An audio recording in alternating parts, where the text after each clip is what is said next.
고난 너머에 더 큰 고난이 기다린다 할지라도 오직 하나님만을 신뢰하십시오. 여러분의 영혼의 시력이 회복되기를 마음이 없는 자에게 시청자가 아니라 우리는 예배자가 되어야 합니다. 샬롬, 오늘도 우리에게 생명을 주신 하나님을 찬양합니다. 주님께서 주신 위로와 평강이 여러분의 삶에 가득하기를 축복합니다. 함께 나눌 말씀은 누가복음 5장 1절부터입니다. 예수께서 게네사렛 호숫가에 서 계셨다. 그때 무리가 예수께 밀려와 하나님의 말씀을 들었다. 예수께서 보시니 배 두 척이 호숫가에 되어 있고 어부들은 배에서 내려서 그물을 싣고 있었다. 예수께서 그 배 가운데 하나인 시몬의 배에 올라서 그에게 배를 무태서 조금 떼어놓으라고 하신 다음에 배에 앉으시어 무리를 가르치셨다. 예수께서 말씀을 그치시고 시몬에게 말씀하셨다. 깊은 데로 나가 그물을 내려서 고기를 잡아라. 시몬이 대답하였다. 선생님, 우리가 밤새도록 애를 썼으나 아무것도 잡지 못했습니다. 그러나 선생님의 말씀을 따라 그물을 내리겠습니다. 그런 다음에 그대로 하니 많은 고깃대가 걸려들어서 그물이 찢어질 지경이었다. 그래서 그들은 다른 배에 있는 동료들에게 손짓하여 와서 자기들을 도와달라고 하였다. 그들이 와서 고기를 두 배에 가득히 채우니 배가 가라앉을 지경이 되었다. 시몬 베드로가 이것을 보고 예수의 무릎 앞에 엎드려서 말하였다. 주님, 나에게서 떠나주십시오. 나는 죄인입니다. 베드로 및 그와 함께 있는 모든 사람은 그들이 잡은 고기가 엄청나게 많은 것에 놀랐던 것이다. 또한 세베대의 아들들로서 시몬의 동료인 야고보와 요한도 놀랐다.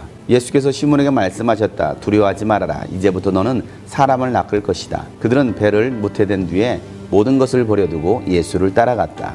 아멘.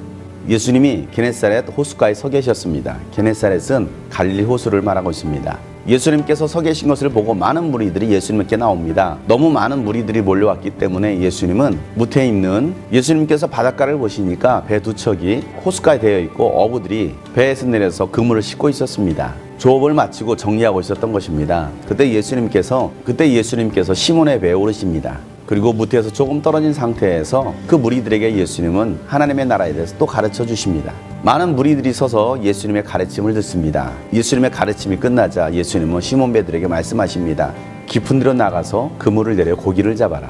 그때 시몬이 예수님께 말하기를, 예수님, 우리가 밤새도록 그물을 내렸습니다. 고기를 잡았습니다. 우리가 밤새도록 애를 썼습니다. 그런데 우리는 고기를 한 마리도 잡을 수가 없었습니다. 그래서 밤이 맞도록 수고하였지만 잡은 것이 없어서 이렇게 그물을 싣고 정리를 하고 있는 중이었습니다. 그런데 선생님의 말씀을 듣고 우리가 그물을 내리겠습니다 라고 베드로가 말을 합니다. 여러분 같으면 이런 상황 속에서 여러분 어떻게 하시겠습니까? 밤이 맞도록 일을 했습니다. 그런데 수입을 하나도 얻을 수가 없었던 것입니다. 그래서 이제는 사업장을 정리하고 또 내가 일하던 것을 멈추고 피곤한 몸을 이끌고 다음 날을 준비하는 것입니다. 그런데 그때 다시 시작해봐라. 더 깊은 곳으로 가서 그물을 내려봐라 라고 말씀하신다면 여러분 어떻게 하시겠습니까? 다시 그 일을 한다는 것은 결코 쉬운 일이 아닙니다. 그것도 예수님은 요셉의 아들 목수라는 것을 사람들은 알고 있었습니다. 베드로는 어부입니다. 어부의 말을 듣는 게 지혜롭습니까? 목수의 말을 듣는 게 지혜롭습니까? 세상적인 눈으로 봤을 때는 어부의 말이 더 맞을 수도 있습니다. 그런데 베드로는 예수님의 가르침을 듣고 하나님의 말씀을 듣고 예수님의 말씀대로 순종하겠다라고 결단합니다.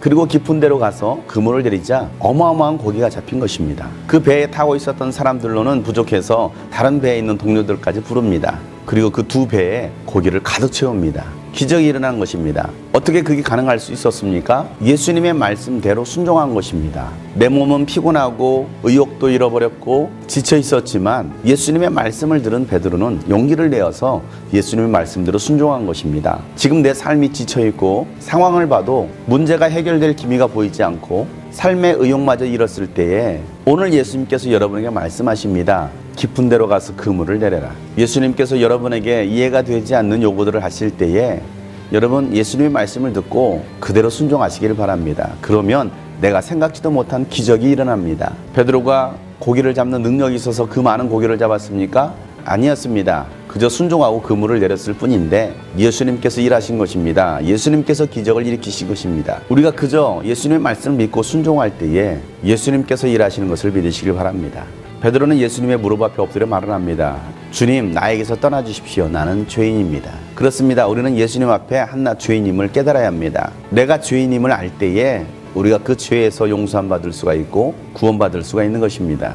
예수님은 죄인이라고 고백하는 베드로에게 두려워하지 마라. 이제부터 너는 사람을 낚는 어부가 될 것이다. 오늘도 이 음성이 여러분 가운데 들려지기를 축복합니다. 두려워하지 마시길 바랍니다. 여러분은 이제 사람을 낚는 어부들입니다. 이 마지막 때에 우리가 할 일이 무엇이겠습니까? 사람을 낚는 것입니다. 영혼을 구원하는 것입니다. 그 일을 위하여 우리를 구원하셨고 부르셨습니다. 베드로와 형제들과 동료들은 그 많은 고기들과 배를 무태된 다음에 모든 것을 버려두고 예수님을 따릅니다. 세상의 부귀영화를 쫓는 사람이 아니라 우리는 예수님을 따르는 사람들이 되어야 됩니다. 그 어느 것보다도 소중한 것은 우리의 구원이며 생명 대신 예수 그리스도를 따르는 것입니다. 오늘도 그 주님의 말씀에 순종하며 나아갈 때 기적이 일어나고 하나님은 여러분을 통해서 영혼들을 구원하게 하실 것입니다.